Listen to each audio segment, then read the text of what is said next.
Hello, everyone. Thank you for joining us. My name is Diane Brenneman. I'm a licensed professional counselor. I teach meditation. And for about 25 years, I was a trial lawyer representing catastrophically burned children. I was raised Catholic.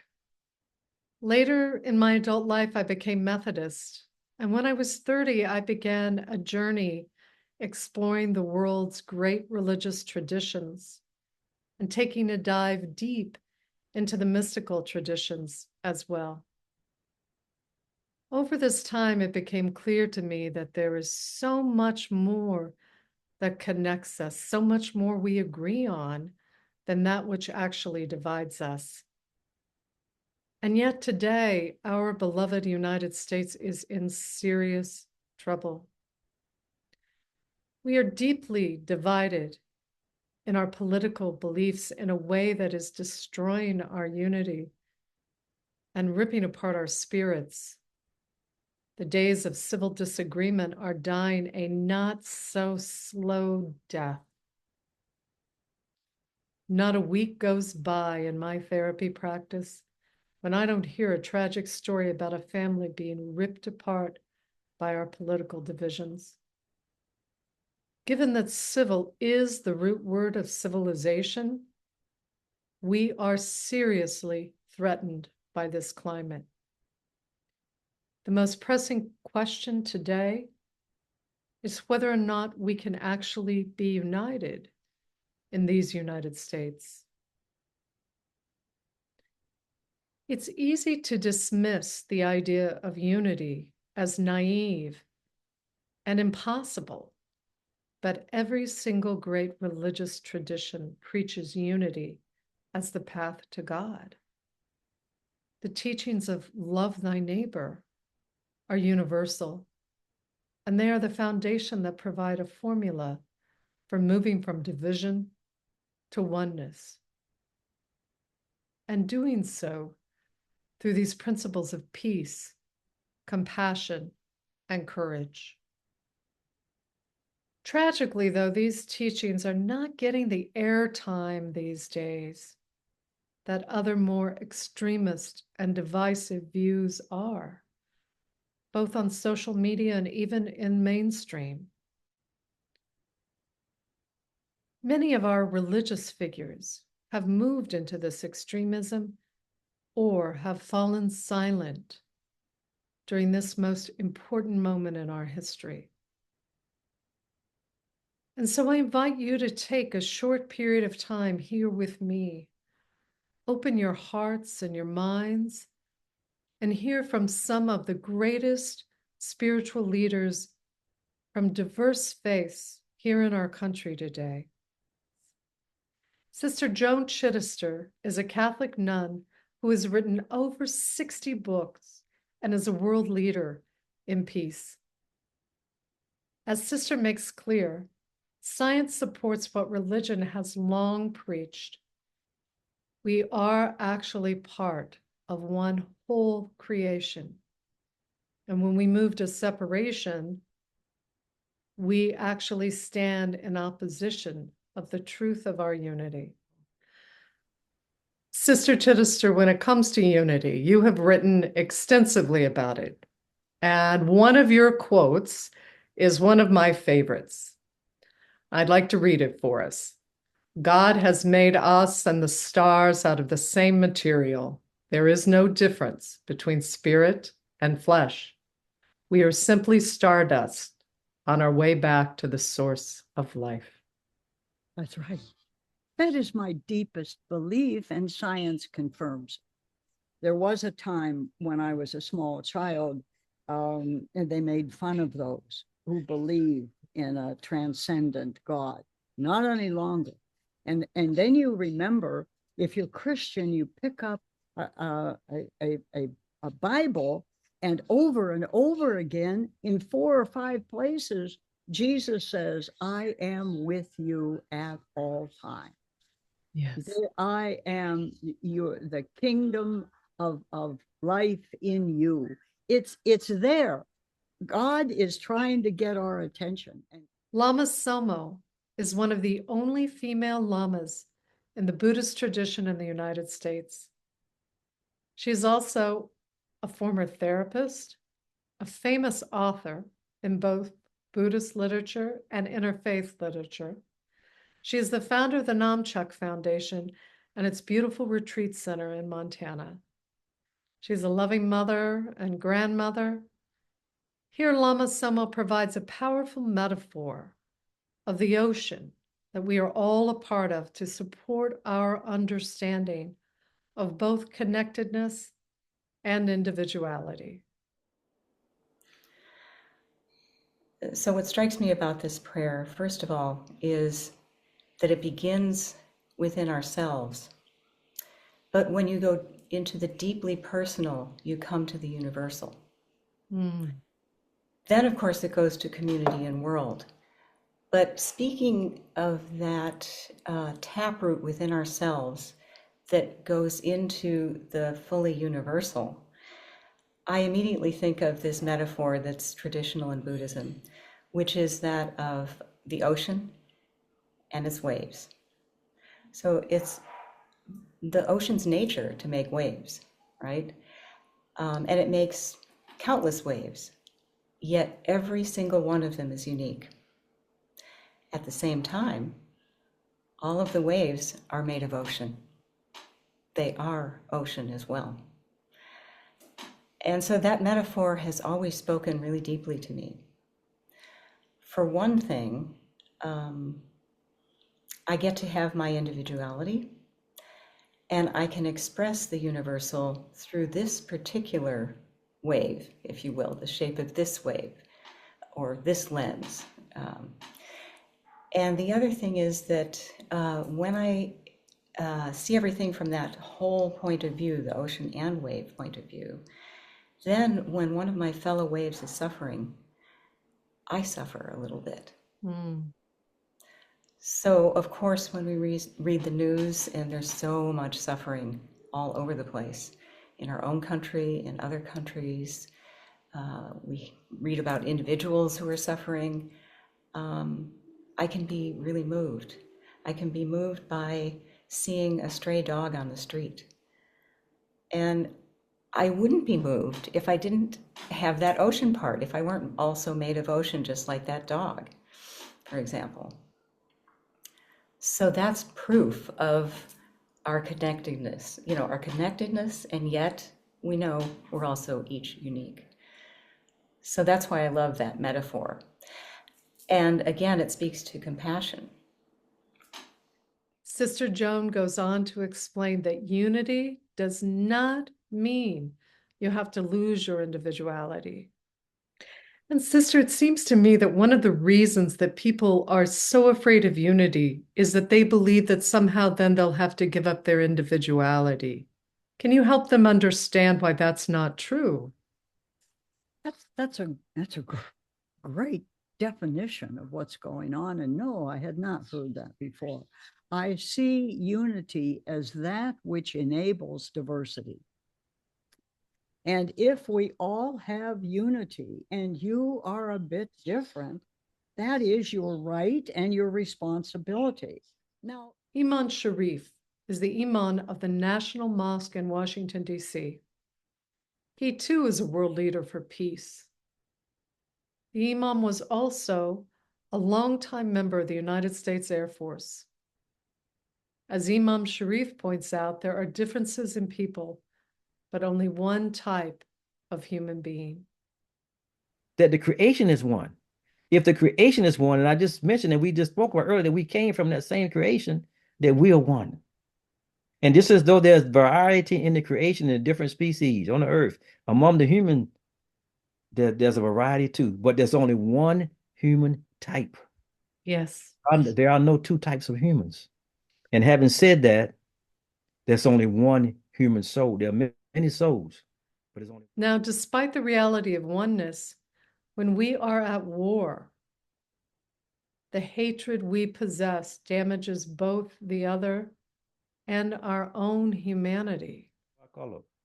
Regardless, just like you were speaking, me and you don't share the same racial demographic, but I felt what you felt because our souls are one. and there is a human soul.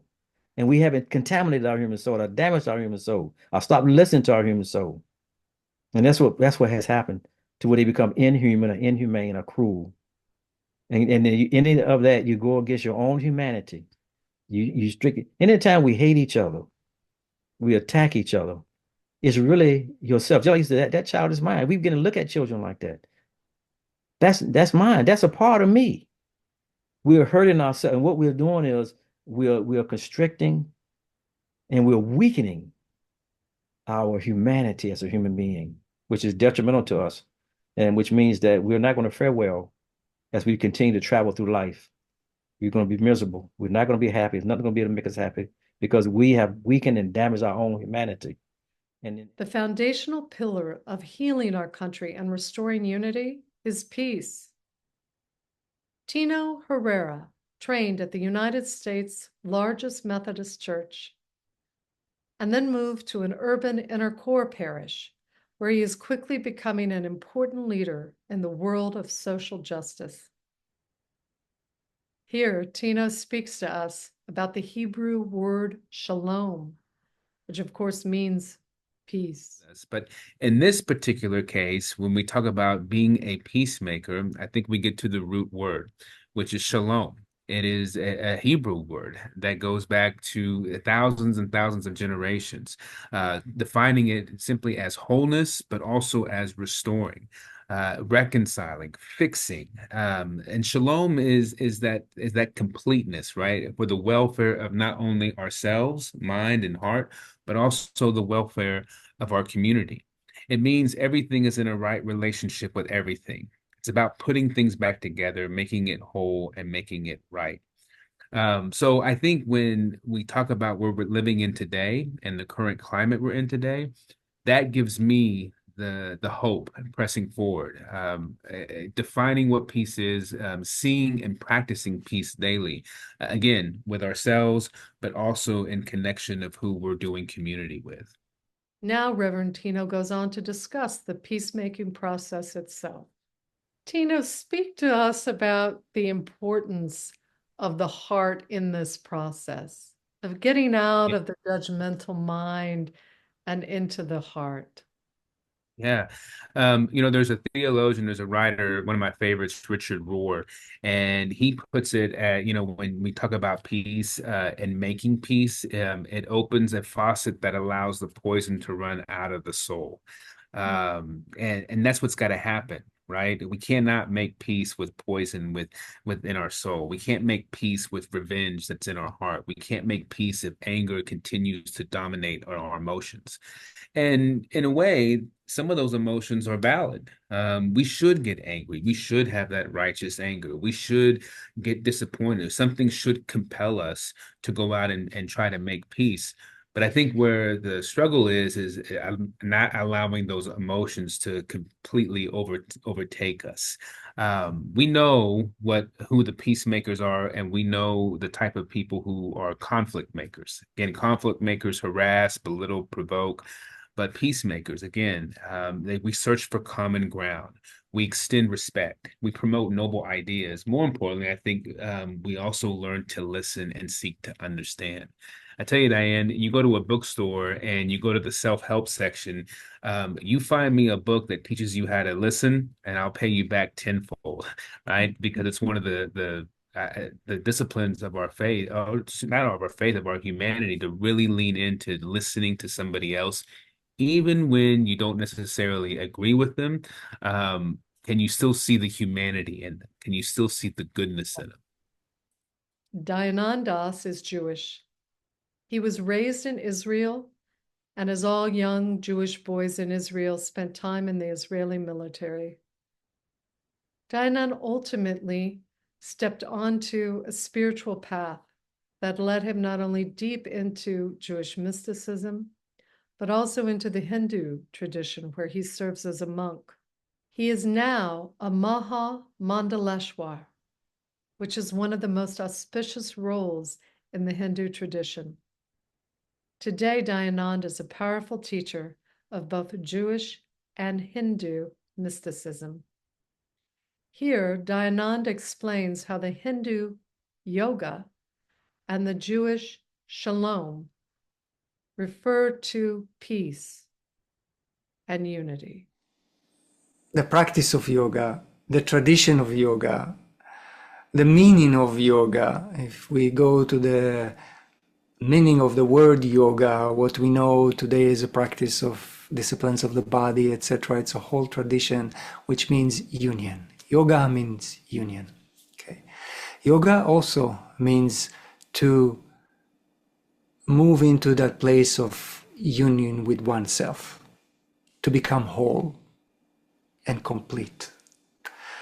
Which for me it's lovely to see, because I come from the Hebrew tradition and from the Hindu tradition, as you can see, as I dressed as a monk in a spiritual yogic tradition, and embrace and the wholeness of both of these traditions and many more. Also in the Hebrew tradition, the word shalom, which literally we can say peace, or shalom meaning I welcome you, and shalom also greeting when you leave. So there's many meaning into it. The root of the word shalom comes from the word shalem, which the word shalem meaning whole, to be whole. And it's in the essence of also that tradition, the Hebrew tradition, and the yoga, the unity and the wholeness is the essence of the yogic tradition, yes? So there must be something here for us. When we know peace, then it is possible to open our hearts to one another. Lama Tsomo speaks to this process of heart-opening compassion.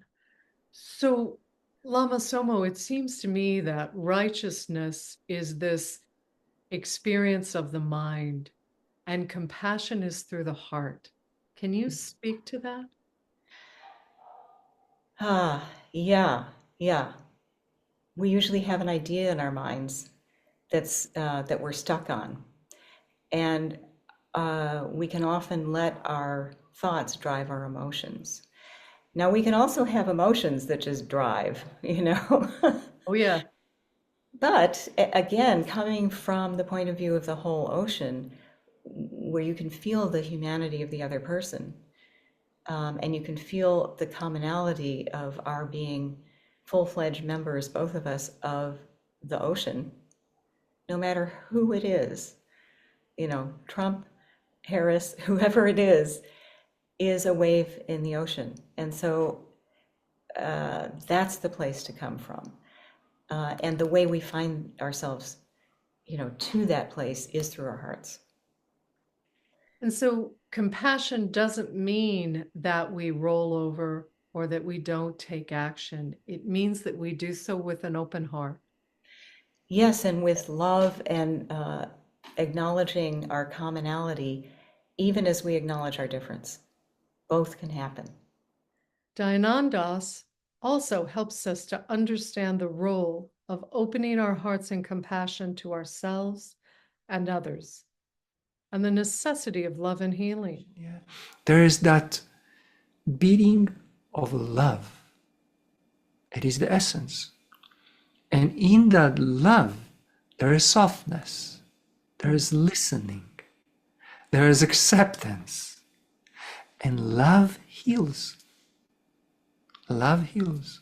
We can hear something, you're okay, nothing matter. We can hear it. There can be a thought or something, but when we feel the love, that I am accepted in all my challenges and mistakes and all that love brings healing. So in that love, there is understanding, together is compassion. Compassion is love with understanding. It's love, can you say is a verb, as an action? Yes. Lama Tsomo speaks of the necessity of compassion if we are to heal. Of course. We're all from the same source. We're really made of the same stuff. And yet we can also acknowledge and allow for each other's differences.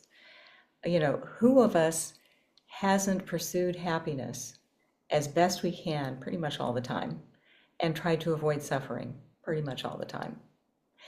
And who of us has done that unskillfully? All of us. Yeah. Yeah, me too. And so, that helps me to give a little space for other people to be misguided, even if I see how they should pursue happiness. You know, I can improve their method. It's like, well, I've made plenty of mistakes in that department and I'm still going to make more. So that gives a little space. The truth is, it takes courage to open our hearts to ourselves, to our neighbors, and to the world.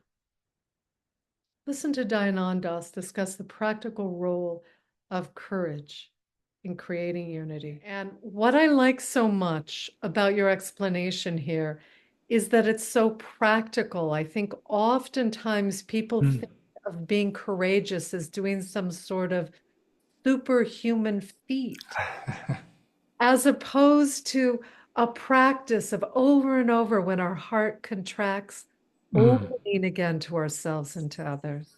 Yes, yes. And it comes to others because when we learn to take that moment to listen, to open, to be there with ourselves, the courage, that love, getting stronger and stronger, and then we can embrace others inside of that. And then we can become whole again, isn't it? We Yeah. come back to Shalem, whole, yoga, wholeness, peacefulness, yes? Yes. In the courage to open myself to myself, for you to look at that part in yourself, embrace it back. And it's not just the challenges, it's also your dreams. How many of us have dreams inside of that, inspiration to do things, and we just shy it off? Oh, I cannot do, I don't have time, many million reasons, whoever told us what, okay? So there's a courage to look at that and accept that part and let it shine, come through of it, then we become whole again. Then there is a courage to look at someone else with those eyes and allow them, welcome them, wish for them to open and express their wholeness again. Yes, that takes courage, and it brings wholeness. We human beings are coming to a time where we must even need to be with each other, to open a hand. It comes in different ways. Sometimes it comes in challenges, in hurricanes, in storms, in floods we hear everywhere now. People reaching a hand. We need each other to find again that there is unique expression in each and one of us. That which is actually look like different is so unique. And then it becomes something that is most incredible than any phenomena in the whole creation. Yes. Yeah. It is our time for that. We can go around in circles and circles and circles. What will continue grow on the planet is the voice of unity, is the voice of embracing, is the voice of acceptance. It's the anointing within us, first in ourselves, in our family, in our community, in our nations, in our countries, and go on and on and on and on. There's no other way around it. It's just a matter of maybe a little bit more time, so be patient. But let us take actions. When we open our hearts to others, we suddenly can experience the connection of all humanity. Iman Sharif and I talk about how we learned this lesson through deep experiences with our children. My youngest daughter is adopted. Oh wow. So I know. okay, I can see why you said okay, I understand. So yes, yes, And yeah, I'm wondering if you've had the experience that I had, yes. because I had a biological child. And then Mhm. my late husband and I traveled halfway around the world to Mhm. a government office in China, Mhm. and two women from an orphanage handed me a baby, and she Mm. was every bit Wow. as much my baby Wow. as my Yes, yes, yes, biological daughter. And in that moment, I realized any yes, child in the yes. world could be mine. It was just a matter of my heart being open. Did you have that Thank experience, you. Iman? Thank you. Now, so I'm so glad you said that. Yes, I've had that. My wife and I both have had that. And I'll tell you what we did. This is what we did. After we adopted and that sense of what you're saying, we fostered 9 children after that. Oh. Not at the same time now, not at Yeah. the same time, but we end up fostering from different ages, from babies on up to teenagers and those who get ready to graduate, because of what you just said. And that's how we should begin to see each other, Yes. as we really are part of each other. And we really are part of each other. We have the same origin, the same essence, and we all share this freedom space. It's freedom space that we're all in, and we're all under one roof. We're not on a different roof in the sky. We're all under that one roof. It can feel like there's nothing that we can do in these most turbulent times, but this is an illusion. It is a lie. The truth is, healing must begin on an individual level with each of us. Listen as Lama Tsomo explains from the Buddhist perspective how we can lower conflict with our families. Lama Tsomo, I'm a stress and trauma therapist. Mm-hmm. So not a week goes by that I don't hear someone come in with an experience of utter heartbreak within their family, Mm-hmm. where this political divide has caused so much separation and angst and anger. What practical advice would you have for those in our country who are suffering through that? Mm-hmm. I would start by saying, don't try to change them. Just like they shouldn't try to change you. Yeah. And so if you can reach around that difference of opinion about that thing, you can find your love and your commonality and enjoy that. Lama Tsomo goes on to explain how acceptance with compassion can lower tension and why, when we try to change others, nothing changes. And if anything, things seem to get worse. Exactly. So Bowen, the family therapist, Yeah. I'm forgetting his first name right now. After he had learned a bunch about family therapy, he went to visit his family, maybe for the holidays, I don't know. And he was going to fix them. Well, you can imagine how that went. Uh-huh. I mean, they didn't sign up for that. And actually, to therapize somebody who didn't sign up for that is kind of a violation. Yes. And so, they told him where to get off. Shocking. He was totally put in his place. And he was like, oh, right. Yeah, everybody gets to decide. And so the next time he visited them, he didn't try to change anybody. But somehow there was more genuine harmony. As Dayanand explains through the Jewish and Hindu perspective, the importance of each of us going within to cultivate peace and compassion is critical during this time. So Dayanand, what I'm hearing you say is that if I have the courage to be vulnerable with myself, to open myself, then the natural outgrowth of that is the ability to be in unity and open to others? Yes. Because you become in openness with yourself, create something, shift something in you, you're less judging yourself, more accepting, then you're less judging others and everything that happens around you. When we are in peace and in love, we don't care what happened around. It doesn't shake us so quickly, is it not? I mean, people look beautiful around us. The whole world shines and sings with us. Yes. Because we have to do that. We have to go through our own gateway inside of us. Then we can do it around us. It doesn't happen the other way around.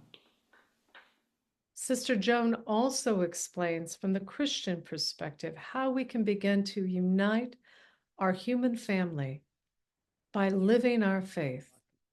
So all of that, you see, is the undergrowth of what we say we want.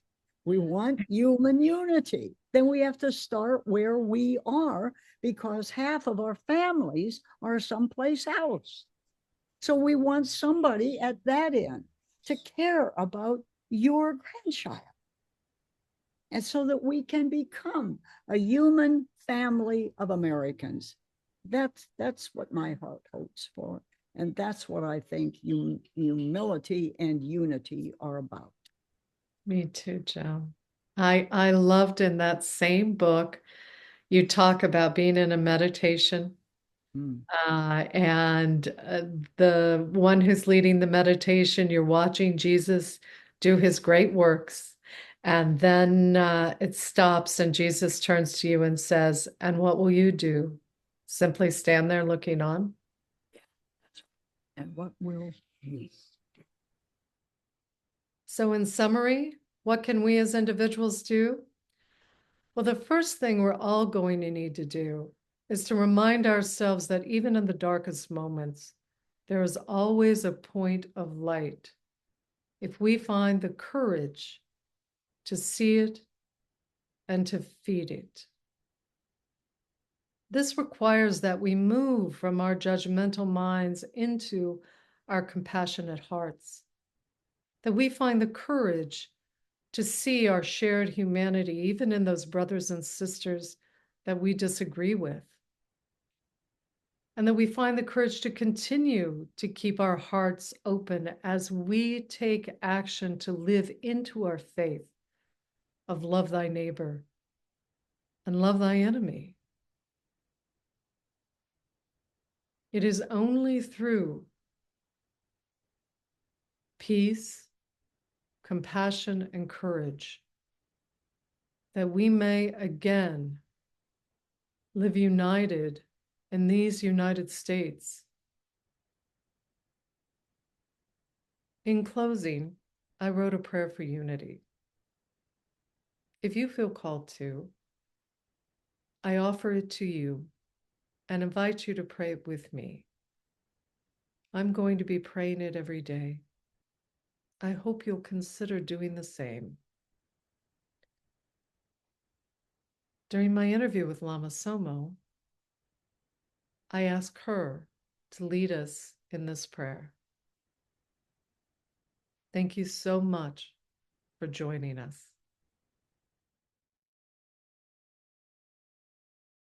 Sure.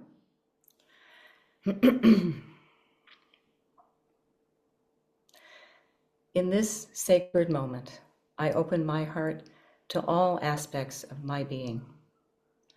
May my heart serve as a beacon of peace, compassion, and courage. May I see and experience the shared humanity of all human beings. May people of all cultures, traditions, and genders know peace, compassion, and courage, living in harmony and unity. May I pray these intentions with every thought, feeling, and action of my life.